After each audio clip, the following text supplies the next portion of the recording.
매일 성경과 함께하는 오늘의 큐티 시간입니다. 8월 1일 오늘의 말씀은 요한계시록 21장 1절에서 8절입니다.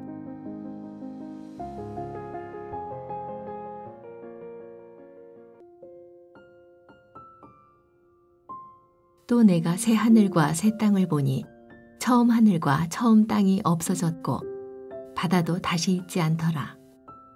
또 내가 보매 거룩한 성 새 예루살렘이 하나님께로부터 하늘에서 내려오니 그 준비한 것이 신부가 남편을 위하여 단장한 것 같더라. 내가 들으니 보좌에서 큰 음성이 나서 이르되 보라, 하나님의 장막이 사람들과 함께 있음에 하나님이 그들과 함께 계시리니 그들은 하나님의 백성이 되고 하나님은 친히 그들과 함께 계셔서 모든 눈물을 그 눈에서 닦아주시니 다시는 사망이 없고 애통하는 것이나 곡하는 것이나 아픈 것이 다시 있지 아니하리니 처음 것들이 다 지나갔음이러라. 보좌에 앉으신 이가 이르시되 보라, 내가 만물을 새롭게 하노라 하시고 또 이르시되 이 말은 신실하고 참되니 기록하라 하시고 또 내게 말씀하시되 이루었도다. 나는 알파와 오메가요 처음과 마지막이라. 내가 생명수 샘물을 목마른 자에게 값없이 주리니 이기는 자는 이것들을 상속으로 받으리라. 나는 그의 하나님이 되고 그는 내 아들이 되리라.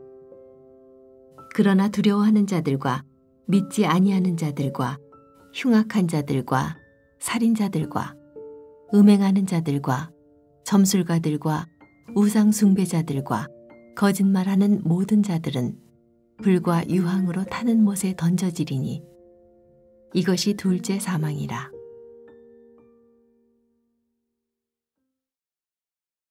(8월 1일) 금요일 말씀은 요한계시록 21장 1절에서 8절까지 말씀입니다. 이 본문 역시 요한계시록 전체의 절정 중의 하나입니다. 하나님의 구속 역사와 종말론적 소망이 최종적으로 완성되는 장면입니다. 고난과 심판의 어두움을 지나 이제 하나님 나라의 새 창조가 찬란하게 펼치는 내용입니다. 1절은 처음 하늘과 처음 땅이 없어지고 바다도 다시 있지 않더라라는 선언으로 시작합니다. 이는 단순한 개선이 아니라 완전히 새롭게 창조된 세계를 의미합니다. 여기서 새 하늘과 새 땅은 이사야 65장 17절, 66장 22절의 약속을 이루는 장면이며 새 창조의 완성을 의미합니다. 처음 하늘과 땅은 죄와 죽음, 눈물과 탄식으로 가득한 옛 질서를 이야기할 겁니다. 그런 의미에서 바다는 그 모든 것을 망라한 의미 있는 상징입니다. 성경에서 바다는 모든 혼돈과 흑암, 죄와 악의 대표성을 가진 표현입니다. 더 이상 죄와 죽음의 위협이 없는 세상이 도래할 것이다 라는 말을 1절에서는 선언하고 있습니다. 새 예루살렘은 하나님 백성의 공동체를 상징합니다. 단지 장소가 아니라 하나님과 함께 거하는 존재 자체를 말한다는 것이죠. 신부가 남편을 위하여 단정한 것 같이 준비되었다라는 표현은 그리스도와 교회의 완전한 연합입니다. 이 장면은 요한계시록 19장의 어린 양의 혼인잔치와도 연결되며 남편과 아내의 은유가 잘 드러나는 구약의 호세의 이야기, 이사야 54장의 반영이기도 합니다. 그렇게 거룩한 성 새 예루살렘은 하나님의 백성이 신부로서 영광스럽게 회복되는 종말적 성취입니다. 21장 3절과 4절은 하나님과의 완전한 동거에 대한 아름다운 장면을 그려줍니다. 장막은 그분과의 동거의 중요한 장소적 역할을 합니다.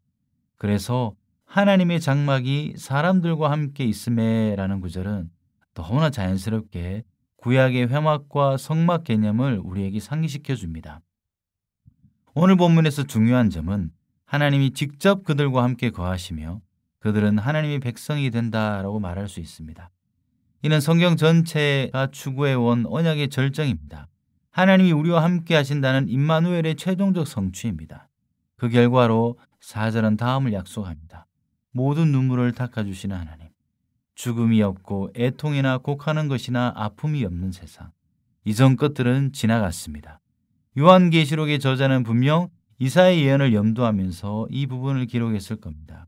그 예언이 성취되는 장면이며 고통과 상실이 지배하던 옛 세상이 완전히 종결되었음을 우리에게 말해줍니다. 5절에서 6절은 하나님이 직접 말씀하십니다. 보라, 내가 만물을 새롭게 하노라. 새 창조의 세상은 완전한 회복입니다. 그것은 완전한 갱신이면서 또한 창조입니다.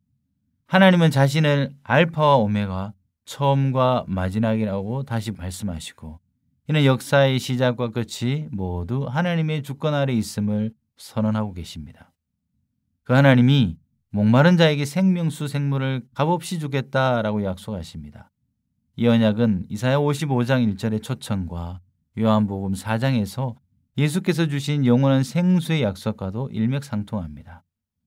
7절은 승리한 자가 하나님의 아들이 되고 모든 것을 상속받을 것임을 약속합니다. 반대로 8절은 생명책에 기록되지 않은 자들, 곧 믿음을 저버리고 죄악에 속한 자들에게는 둘째 사망, 불과 유황으로 타는 못이 기다린다고 선언합니다.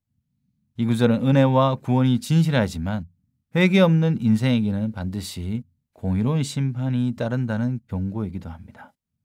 오늘 보면 우리에게 위로를 전합니다.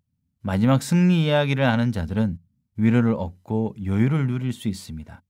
지금도 우리는 어디론가 가고 있습니다. 삶의 여정은 동착지를 향해 계속되고 있고 이 세상은 언젠가 처음 하늘과 땅처럼 사라질 것입니다.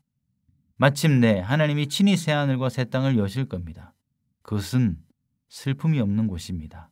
그 누구도 울지 않으며 병상도 무덤도 상실도 존재하지 않습니다. 하나님이 친히 우리의 눈물을 닦아주시는 곳, 그 눈물은 단지 증발되는 것이 아니라 하나님의 손에 의해 닦이며 위로와 회복의 손길로 바뀌는 은혜의 터전입니다. 가장 좋은 것은 하나님이 우리와 영원토록 거하신다는 겁니다. 하나님의 장막이 우리 가운데 세워지고 그분은 우리 하나님이 되시며 우리는 그분의 백성이 됩니다. 이보다 더 큰 복이 있을까요? 특별히 눈물 짓는 날을 사는 분들, 죽음의 파편에 힘겨워하시는 분들, 인생의 여러 애통의 골짜기를 지나시는 분들, 그리고 육체적 질병으로 고통 가운데 있는 분들에게 오늘 말씀이 새하늘과 새 땅의 위로가 되면 좋겠습니다. 마지막 이야기를 오늘 이야기인 것처럼 살아내는 것이 종말에 대해 이야기하는 이유가 아니겠습니까? 이야기를 역사의 마지막에서야 의미 있게 우리가 이해한다면 오늘 본문을 묵상할 이유가 있을까요? 그래서 오늘 이 마지막 이야기를 지금 여기에서 살아내면 좋겠습니다. 종말론이라 쓰고 당겨쓰기, 미리 쓰기라 읽고 싶습니다. 앞으로 완전히 펼쳐질 이야기를 미리 먼저 맛볼 때 종말에 대한 이야기가 역사의 끝에서뿐만 아니라 지금 여기에서 살아날 것입니다.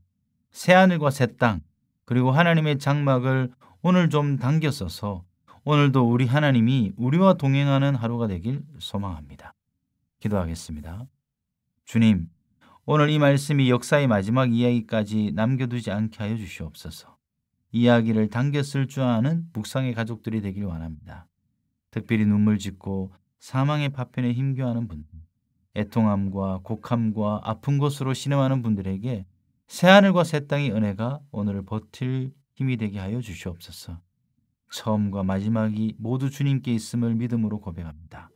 예수 그리스도의 이름으로 기도드립니다. 아멘.